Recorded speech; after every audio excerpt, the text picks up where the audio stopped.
On today's show, we're going to talk about 5 questions that you need to ask to make a retirement income plan. And John, nobody is excluded from this topic, whether you're 20 years old, 50 years old, or even 60. Maybe you're in retirement and you're recognizing that you didn't have this retirement income plan. It's not too late, but there are some essentials that we need to be prepared for, and we need to address these questions to make sure that the income in retirement is solid, is secure, is predictable, so that when things happen in life, the one thing that's not impacted is going to be the income, the cash flow, the money that's there to support the retirement while you work 30, 40 years. Yeah, and I mean, when you think about this and you look at surveys, the number one fear of people in retirement still today, unbelievably, is, am I going to have enough income for as long as I live? Yeah. Right? And so much has Crazy. shifted with retirement income. The boomers are now retiring, like 70 million of them in America, almost 10,000 a day. Their parents had pensions and Social Security that actually got a cost of living adjustment, no debt, and they had some money in savings. It was probably at a bank making something that was actually keeping up with inflation. Yeah. Everything has changed today. Pensions have gone away in large part. And people are waking up to the realization that when you stop getting that paycheck from work and Social Security doesn't cover, for most people, 20 to 30% of their income needs, where are you going to fill that gap? Whether it's 40%, 50%, 60, 70% of your money, how are you going to fill that income gap? And here's what's never made sense to me is people work hard, right? Like I've never met anyone who's walked in our office and said, I've been lazy, I haven't worked hard, I've been a bum my whole life. Nobody does that, right? Yeah. You've worked hard, you've saved money, you've delayed gratification, raised a family to get to this golden stage of life where you're supposed to be able to retire and travel and enjoy it, but yet 83% of people live in the fear of not having enough. That makes no sense to me. No, you're right, John, and a lot of it is, I've said this before, I'll say it again, I think the financial services industry has done a real disservice for people when it comes to planning for income. Maybe there's some great people out there that can help you plan on how to grow your investments, but when it comes time for distribution and income planning, there aren't many out there that do it very well. So we're going to unpack a few of these questions to help you prepare yourself as you get ready for retirement, ready for income. So the first one, basic one, how much money am I going to need? How much income am I going to need in retirement? And there's a few different strategies you can use or things you can do, but essentially the way I look at it is if you take your current income today, and you're comfortable on the current income that you're living on right now, and you're able to do the things you want to do, support the household, go on vacation, things like that. If you're comfortable where you're at today, is it unreasonable to think that you're not going to want that same amount of income in the retirement years? Who retires and says, I want to reduce my standard of living? That's right. I mean, I don't know anyone that does that. You know, if you're fortunate enough to have an income, $500, $1 million a year, maybe you don't need that much. But for most people out there, they're going to want to retire on the same amount of income they've figured out how to create a lifestyle on today, or maybe even a little bit more. So if you take your current income and if you have an inflation factor, which we can help you figure out, multiply that by how many years until your retirement, and that's the income number, right? That should be the target, just basic. Yep. It doesn't have to be complicated. You don't have to go out and recreate a budget for this one. Take your current income, multiply it by the years till retirement and inflation, and that'll give you a pretty good target as to how much money you're going to kind of need. Yeah, and then have a plan, like have a written income plan. You know, we have this thing in our firm we call the income drawdown plan. Now, we're not going to get into that today and everything else. But the bottom line is, if you're close to retirement or if you're in retirement, could you walk into our office tomorrow and show us your written plan for retirement income? It's amazing to me how many people, I've never had anybody walk into our office and be able to do that.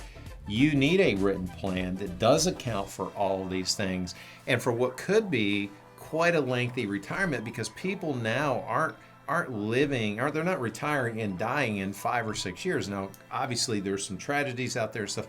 They're living, men into their 80s, women into their 90s, and some men into their 90s. So you really need to plan for this income with inflation, basically, in my opinion, for as long in your retirement years as you had in your working years. That's very realistic today. And so having this written income plan, and then Dan, one of the things I think it's really important to park on here, because this is such a big topic today, is how do you account for inflation? Yeah, and right now inflation's on everybody's mind because it's hitting all of us, right? You go to the grocery store, we're buying gas, everything is more expensive from every purchase. So right now, if you were to look at it through the lens of the current inflation rate, it would be pretty scary to think about the amount of income you might need if we kept at this pace. But historically, if you look from 1960 to 2021, right? So we're taking a 61-year average. The average rate of inflation is around 3.5% a year. Some years it's a little more, but some years it's a little less. So I think that's a safe number to use, 3.5% to 4% inflation over a period of time, because right now we're seeing really high numbers. But just like in the 80s, it didn't last forever, right? We saw high levels of inflation. That's factored into this 3.5%. Eventually things went back down. So we do want to account for inflation, and I think a 60-year average is good, which includes the 80s. 3.5% a year is the way I would calculate up for the inflation rate. And then on top of that, which we didn't talk about on the first part, if we figure out the income number, and that's great, then we figure in inflation, right? We're getting closer. What about taxes? How do I account for taxes as it relates to income in retirement?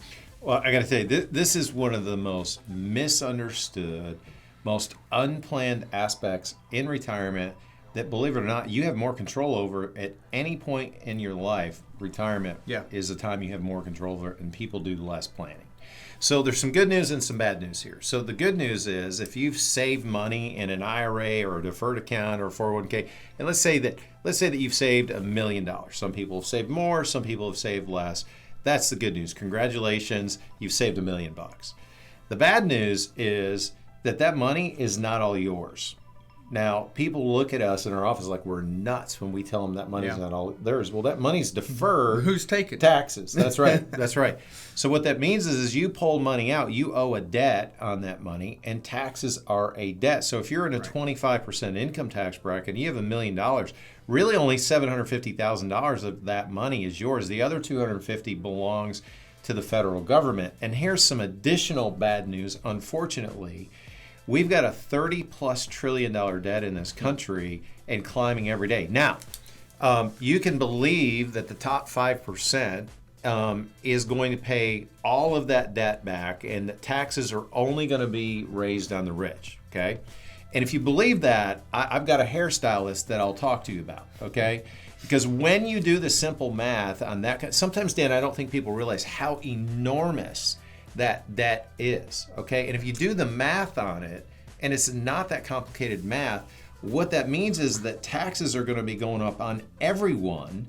And there's a guy out there, General David Walker, who's the former comptroller for the United States government, served both administrations. Look, I don't care what your political silo is. Money is green, it's not blue or red. But the bottom line is math does not lie. General David Walker estimates that taxes may go as high as 70% on the top end, and that everyone's going to pay more in taxes. Now, here's a guy who's basically been the CFO for the federal government. So, again, talking about increased taxes may not get you reelected to Congress or the Senate, but this is a reality that most people are unprepared for. Now, one other thing, Dan, I know you do a lot of planning with this. Taxes today, they're at a 40-year low. Yeah. So we have a massive debt and climbing, taxes at a 40-year low. It is intelligently that you would sort of assume taxes are going to go up. Question is, what are you going to do about it? Are you going to do some planning, or are you going to ignore it until it's too late? Well, you wait till it's on you and it is too late, right? There's not a lot of planning you can do at that point. So we've got tax now, taxed later, or taxed never. And really, we want to try and work towards putting money in that tax never bucket. That could be Roth IRAs. There's even some life insurance products out there that provide tax-free withdrawals in retirement. There are some strategies for it, but the key is, how do I account for taxes? Well, you start now. Start looking into the options that are available. Roth conversions. Stop contributing to the pre-tax money and start putting in Roth 401k and start building up that tax-free bucket to minimize the impact of taxation on your dollars in retirement, so you get to keep more of that income that's coming out of the portfolio. And then another big one, and this one's widely debated, where do you put your investment assets as you get closer to the retirement? Should I wait until I retire, then make changes? Should I start making changes prior to that? And so we want to tell people, you really want to start now. Start looking into what that allocation is. And know that with about 5 years left to work, 5 to 8, we want to start considering shifting the allocation around for something that's more income appropriate for retirement. Yeah, well, it's what we call the retirement red zone years, right? You don't wait. Like if you take a vacation and you get in your car, you don't get in your car and say, well, we're going to head to California, right? With no pre-planning or whatever. And it's amazing to me, people retire with no pre-plan. Yeah. Right? Work 30 years, have no idea where they're, it literally happens every day. It's really those 5 to 8 years leading into retirement where you want to start moving from accumulation and more growth oriented to more conservative and income generating. That doesn't mean you don't have any growth, right? It just means that allocation is going to change a little bit and you're starting to plan for these years of life where you're going to need income, you're going to need an inflation hedge, you're going to have a good forward-looking tax plan because of the tax environment we're in and because of the ones that we're headed to. And that's really going to determine, based on how your situation is, your appetite for this type of planning, which you should have an appetite for this type of planning, is going to determine where you place your assets. Now, the thing I would say, though, that so many people don't understand is the wide range of areas that you have for investing. There's thousands of options out there. Yeah. And so what you really want is a plan that's going to take all these factors into account and is going to be custom built for you and your family, because everyone is unique and their situation is different. You don't want a canned approach. No, and I'll put it this way, very simply. If you're going to want income from your portfolio in retirement, most do, because pensions have gone away and all that. You want to make sure that the money that you're going to place in an asset for income is in something that's protected, not conservative. Conservative means it can lose money. We talk about protected, meaning no risk.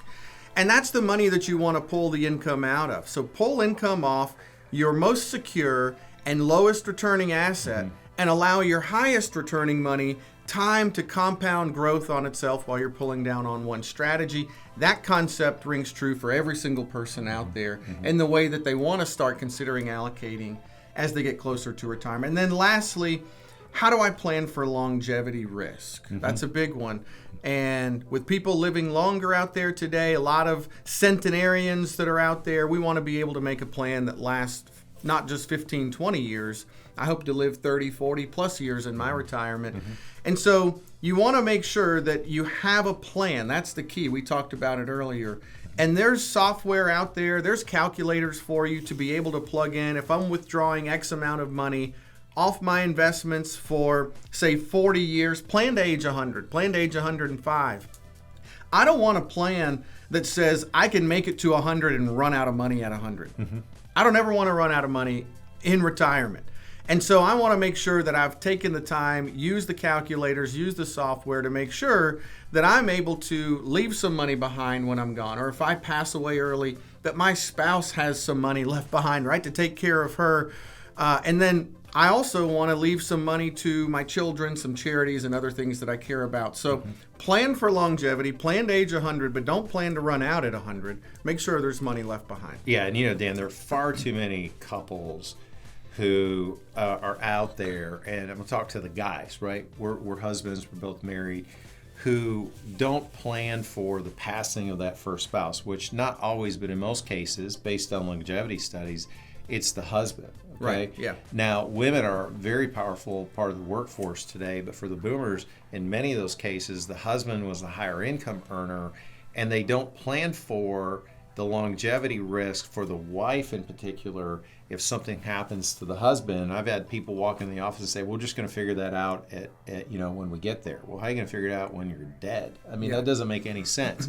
So having this in order, not just before retirement, but throughout retirement and for the passing of a spouse for this longevity, which for most people is going to be 20, 25, 30 or more years, is so important. And I'll tell you what it does at the end of the day is when you do this type of planning and you have solid answers, it brings peace of mind. It brings confidence and the security that people are really looking for. Yeah. So really important topic, folks. Thanks for watching our show. Make sure that you subscribe to our YouTube channel, and for more information, you can also go to retirementtalk.com.